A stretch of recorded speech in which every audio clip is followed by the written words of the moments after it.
Assalamualaikum warahmatullahi taala wabarakatuh. Salam sejahtera semuanya. Berikut merupakan pembentangan kajian tindakan saya yang bertajuk meningkatkan kemahiran menulis esei berformat berpandukan E48 dalam kalangan pelajar tingkatan 6.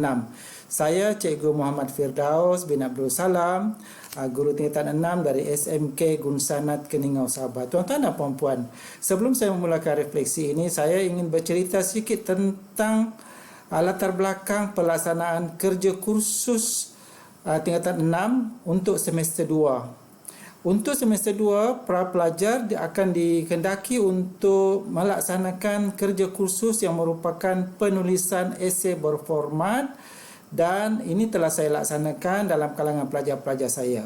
Dan apa yang saya dapati setelah saya melakukan semakan, khususnya bagi 3 esei yang pertama, pelajar-pelajar saya ini tidak mendapat markah yang baiklah.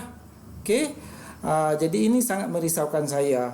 Apabila keadaan seperti ini berlaku, saya cuba cari lagi dengan menyediakan soal selidik kepada pelajar-pelajar saya. Sebenarnya apa masalah mereka dan bahagian mana yang merupakan dianggap sukar.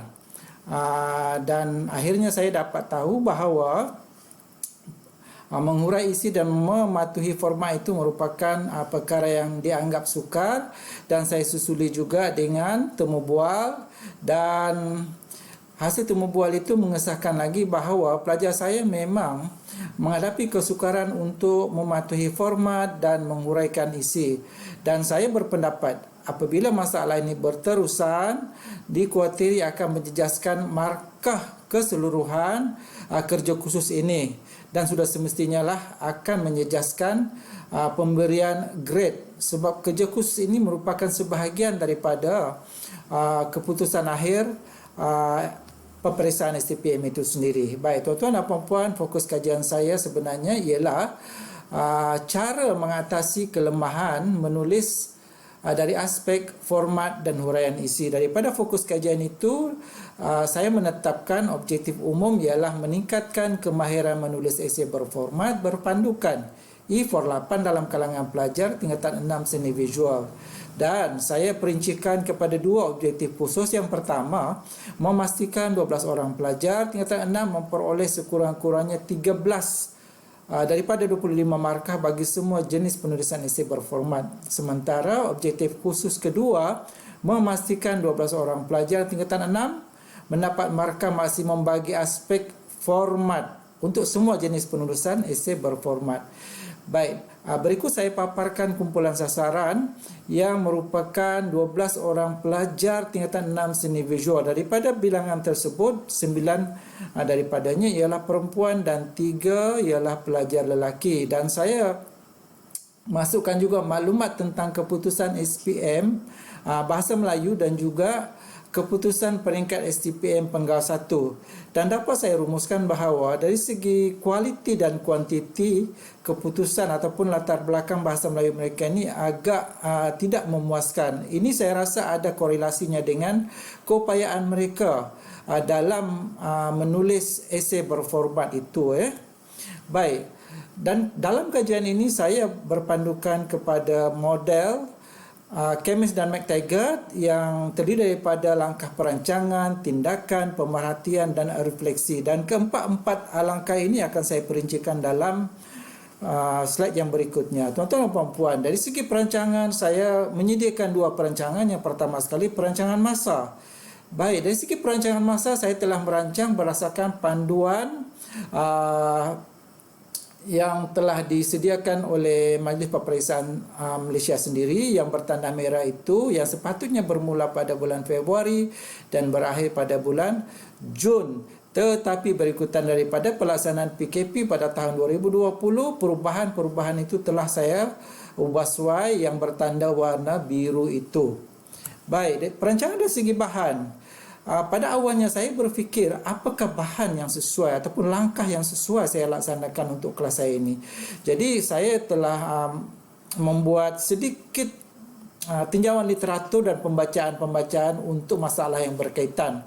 Saya merujuk kajian oleh Nur Aziad Mahad, Abdul Majid Taib, buku Som dan Muhammad Dahlan, dan akhirnya muncullah idea E48 ini yang merupakan bahan pengurusan grafik yang mengandungi maklumat-maklumat penting tentang format dan juga teknik menghurai isi seperti mana yang terpapar dalam slide ini.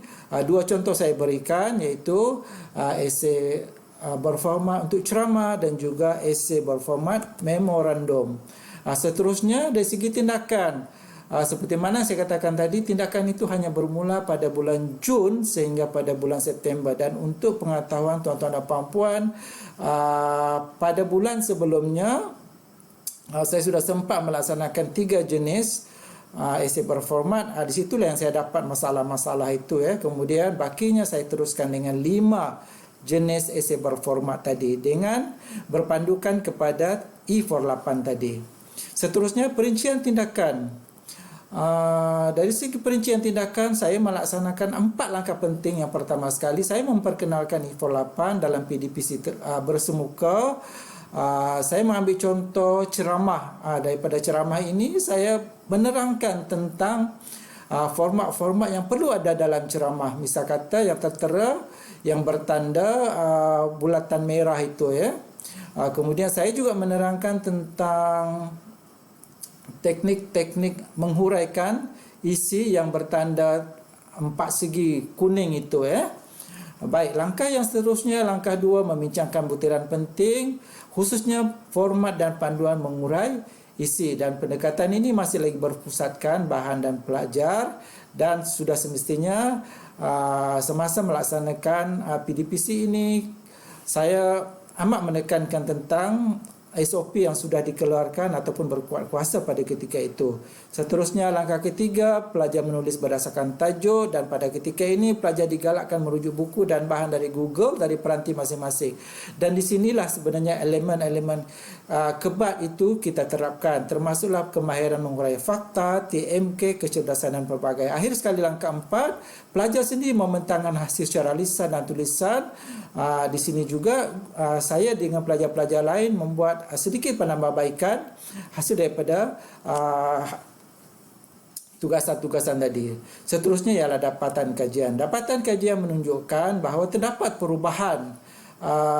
Kalau kita lihat di situ dalam graf garis itu, saya tandakan di situ 3 sebelum intervensi, dan saya dapati sebelum itu memang ada pelajar yang mendapat di bawah daripada 15 markah, malah ada yang 13 di bawah 12 pun ada. Seperti yang tertera dalam garisan yang berwarna kelabu, biru dan juga merah ini. Sebaliknya untuk 5 esei yang berbaki itu saya dapati melebihi daripada 15 markah. Walaupun markah penuhnya 25, tetapi maksimum mereka mendapat 20. Okey, ini amat berkaitan dengan objektif yang pertama ya. Baik, kemudian dapatan yang kedua, ini berkaitan juga dengan objektif yang kedua. Dari segi format, kalau kita lihat di situ. Okey, 3 jenis esei sebelum intervensi itu formatnya ada yang mencapai kosong. Okey, yang bertanda merah, garis yang bertanda biru dan juga kuning itu. Sebaliknya untuk 5 baki itu, okey, yang bergaris lurus itu merupakan markah maksimum bagi format sahaja. Seterusnya refleksi.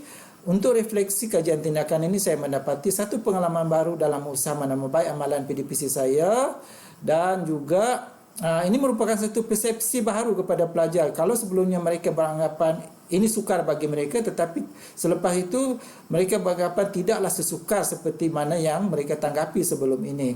Seterusnya cadangan kajian, saya juga mencadangkan ataupun pada diri saya mencadangkan agar disediakan dalam satu bentuk modul lah.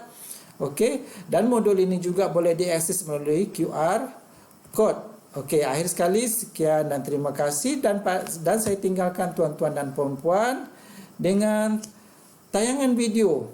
Okey, sebagai bukti temu bual saya dengan pelajar pada 10 Mac, iaitu sebelum pelaksanaan intervensi ini. Beberapa orang pelajar telah saya temu bual. Okey, Mungkin masa tidak mengizinkan. Saya teruskan sahaja video yang berikutnya, iaitu maklum balas selepas intervensi ini dilaksanakan. Jadi di bawah itu merupakan selepas, yang merupakan pendapat pelajar mengenai info 8 itu. Baiklah, mungkin sampai di sini saja, dan Terus yang terfikir mau pergi buat isi. tidak dapat kita tamatkan video ini. Jadi sebagai bukti sajalah ya. Oke, sekian dan terima